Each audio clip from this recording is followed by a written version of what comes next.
चीजें, 5 बुद्ध ने कहा 5 चीजें छोड़ दो, 4 उन्होंने कहा, एक मैंने अपनी तरफ से जोड़ दिया। उन्होंने कहा 4 चीजें छोड़ दो और ध्यान लगना शुरू हो जाएगा। मन, ध्यान लगना मतलब मन तुम्हारे कब्जे में आना शुरू हो जाएगा। पहली चीज, दूसरों के मन में क्या चल रहा है। सर अपने मन में तो आप देख ही नहीं पाते, दूसरे के मन में। ये एक ऐसी चीज है जो लोगों को बेचैन रखती है। ये मन को भटकाने में सबसे अहम भूमिका निभाता है। अगर आपने ये छोड़ दिया, अरे मामा जी आए थे और हमने उनके सामने कहा हम तैयारी करने जा रहे हैं, तो मुस्कुराने लगे, हम समझ गए वो क्या सोच रहे हैं। अब तुमने वो जो सोचा कि उनके मन में क्या चल रहा है, और अगर वो नेगेटिव सोचा, अस्थिर हो। आज की डेट में 95% लोग इस कंट्री में सिर्फ इसलिए परेशान हैं क्योंकि उनको पता है दूसरे के मन में क्या चल रहा है। तुम सिर्फ ये देखो कि तुम्हारे मन में क्या चल रहा है। सर ये चीज छोड़ दो, आपके जीवन की 50% दिक्कतें खत्म हो जाएंगी। सुल्तानपुर बस अड्डे पे, सुल्तानपुर एक डिस्ट्रिक्ट है यूपी में, वहां के बस स्टेशन पे एक लड़की खड़ी थी। उस लड़की के सामने एक लड़का खड़ा हुआ था।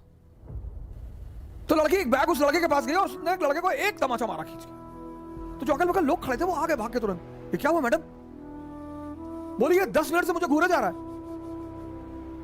बोली मैडम ये अंधा है, इसकी दोनों आंखें नहीं है मैडम, ये बगल में से घर है, ये निकला है, कोई ना कोई आ रहा होगा पीछे से इसे कहीं ले जाने के लिए।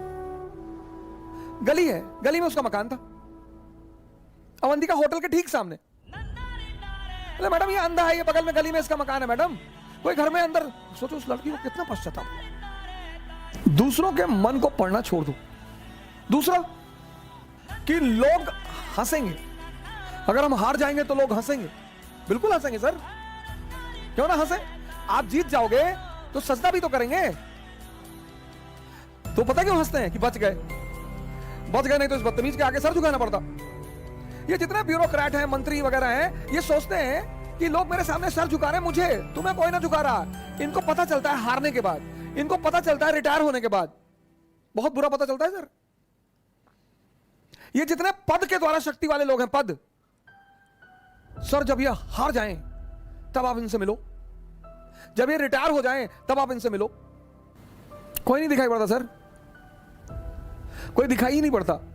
लोग हंसते इसीलिए कि बड़ा चौधरी बन रहे थे, गामा बन रहे थे, कूद रहे थे। उनका हक है सर, उनका धर्म है हंसना, उन्हें हंसना ही चाहिए। और उस हंसी में एक ऑक्सीजन होती है सर। जब आप कोई काम करते हो और नहीं कर पाते हो और 4 लोग आपके सामने बैठ के हंस रहे होते हैं, तो आप उस समय फील करो, कुछ अंदर ही अंदर एक्टिवेट होने लगता है कि अच्छा वो शक्ति है सर, वही ऑक्सीजन है। कुछ लोग रोने लगते हैं, कमरे में बैठ के रो रहे हैं, हमारे ऊपर हंस दिए, हम प्रीति हमारा नहीं हुआ, हमारी चाची और चाचा सब लोग मेरे ऊपर हंसने लगे। बड़ी अच्छी बात है सर। अगर लोग आप पर नहीं हंसेंगे तो आप मरे हुए हैं। हंसना चाहिए लोगों को, इससे नहीं डरना।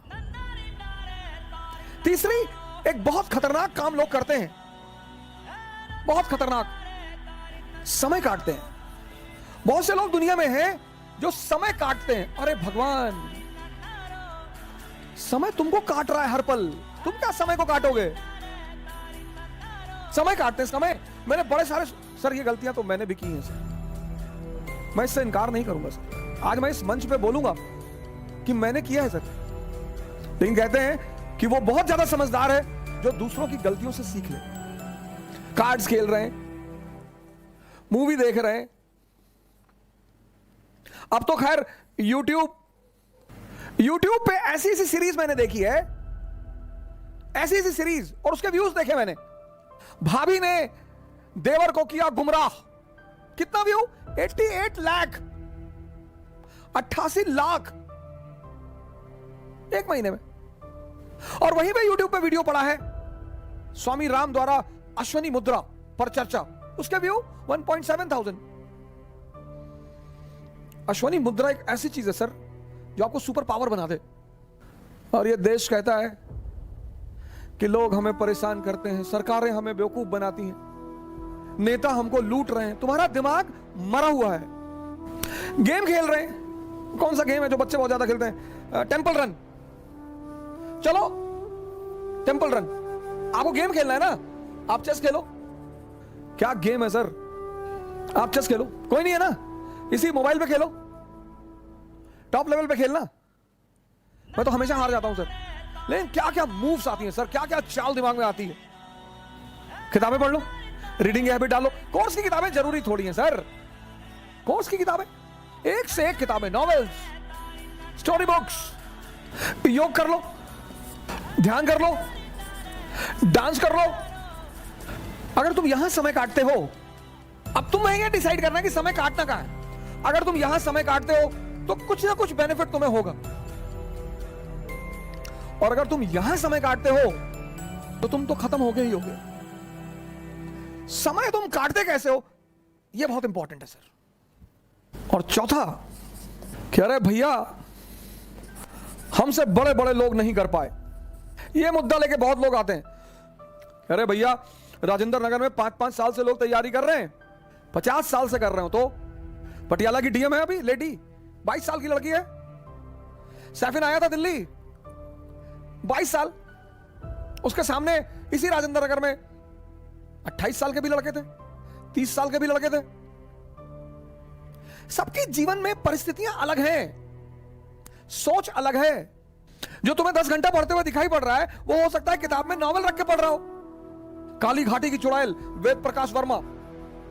तुम जब भी उसके कमरे के सामने से गुजर रहे हो, तुम देख रहे हो कि बैठा पढ़ रहा है। तुमको टेंशन होती है कि यार कितना पढ़ता है यार ये।